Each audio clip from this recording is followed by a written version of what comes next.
L'Alliance Smart Africa est une initiative du président Paul Kagame qui consiste à promouvoir l'interconnexion des États, la promotion de l'économie numérique et le déploiement des infrastructures large bande entre les pays. La Guinée a adhéré à cette alliance en tant qu'11e État membre, ce qui fait de notre président de la République le 11e chef d'État membre du conseil d'administration et fait du ministre en charge de l'économie numérique membre du comité de pilotage.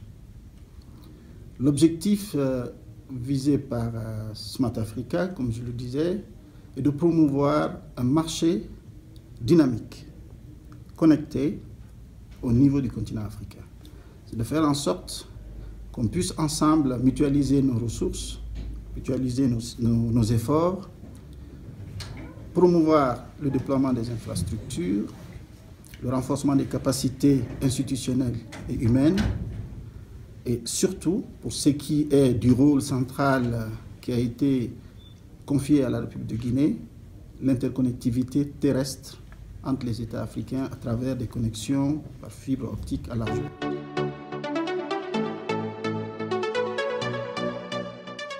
Nous allons premièrement voir le niveau de mise en œuvre des dernières recommandations issues des réunions du comité de pilotage et du conseil d'administration de Kigali, à savoir la suppression des charges liées au roaming entre les États africains, l'interconnexion des pays et la prise en compte des besoins spécifiques des pays continentaux tels que le Mali, le Burkina, le Niger, qui n'ont malheureusement pas accès à la mer, donc qui n'ont pas directement accès aux infrastructures large bande par fibre optique.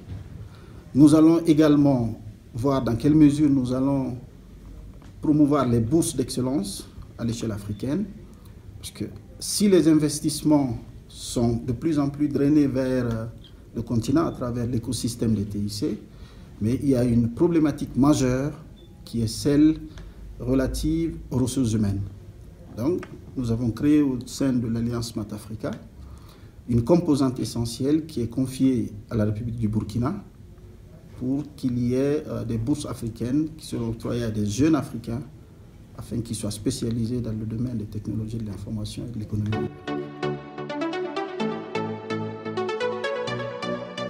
La problématique liée à la suppression des charges de roaming et la mise en œuvre effective de cette suppression a connu un certain nombre de succès au niveau des pays de l'Afrique de l'Est, parce qu'aujourd'hui, le Rwanda, le Kenya, la Tanzanie ont supprimé ces charges de roaming. Ça a permis de multiplier par 8 le trafic international entre ces pays.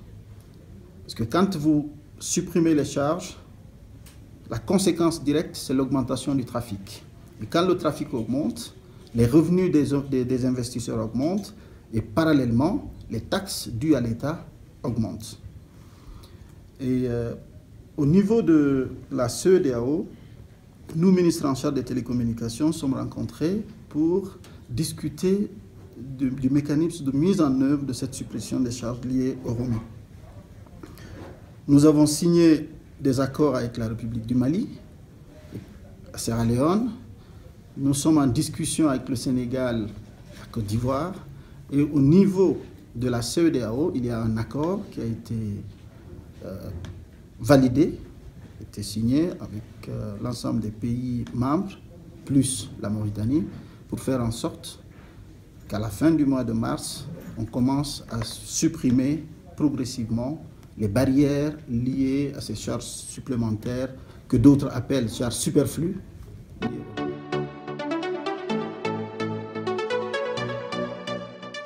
Quand le président de la République devient le président de l'Union, c'est déjà, si vous voulez, un grand symbole pour notre pays. C'est aussi une charge pour notre pays. Parce que présider une organisation comme l'Union africaine, c'est au-delà du simple fait d'être président, c'est apporter son expérience, son soutien à la promotion de l'économie continentale, à la promotion de l'intégration régionale, à la promotion de la résolution, des conflits qui malheureusement existent dans les pays et parfois entre certains pays. Et au niveau ministériel, c'est une charge parce qu'il appartient pendant cette année à la Guinée, à travers ses différents départements ministériels, de présider toutes les réunions, de veiller à faire en sorte de pousser l'agenda africain, agenda qui se décline sur des aspects économiques, des aspects sociaux, des aspects sécuritaires. Et pour ce qui est du département en charge des télécommunications et de l'économie numérique, si vous regardez la position géographique de la Guinée, nous sommes le seul pays ouest-africain qui a 6 pays limitrophes. Le seul. Donc, c'est le centre de la CEDEAO. Développer les infrastructures internationales, promouvoir l'interconnectivité sous-régionale, c'est participer directement à ramener, à intégrer les économies et à promouvoir la coopération entre ces pays.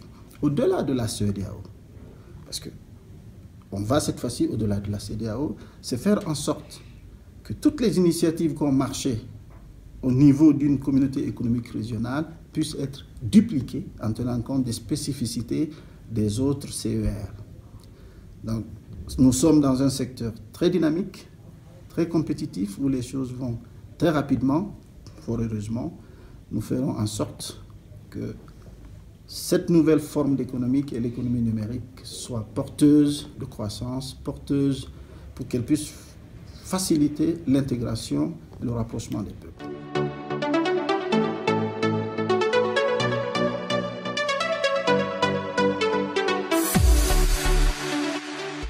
Cette réunion ministérielle, qui est une réunion du comité de pilotage de Smart Africa, préparait justement la réunion du conseil d'administration de Smart Africa, qui est composé des 11 chefs d'État, dont le président de la Guinée, qui va être présenté le mardi 31 janvier ici à Addis Abeba.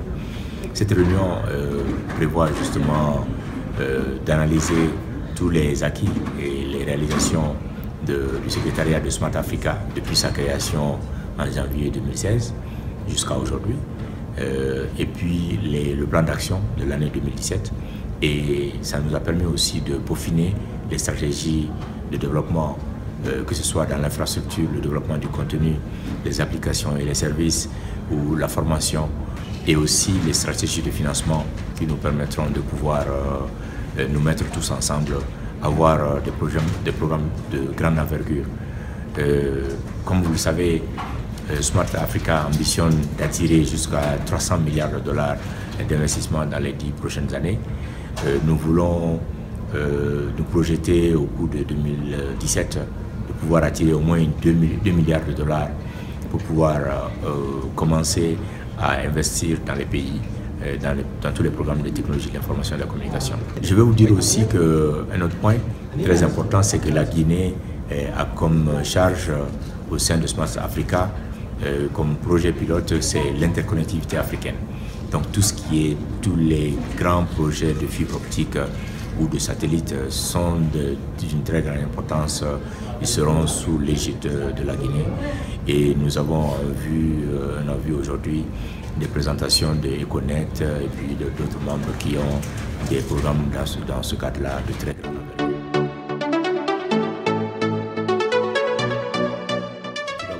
On leur fait le point des réalisations de l'année, de la création du secrétariat, pour qu'ils en prennent note, qu'ils notent la grande contribution faite par le pays hôte, en l'occurrence le Rwanda, non seulement pour le secrétariat, mais aussi dans la réalisation dans le pays même du point de vue du développement des technologies de l'information et de la communication.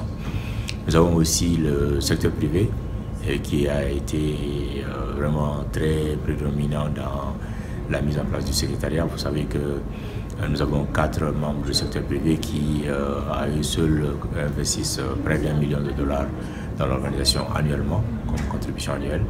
Et donc, on a présenté aussi tous les nouveaux membres qui sont venus, aussi bien les membres du secteur privé, mais que les membres aussi des États membres qui sont venus.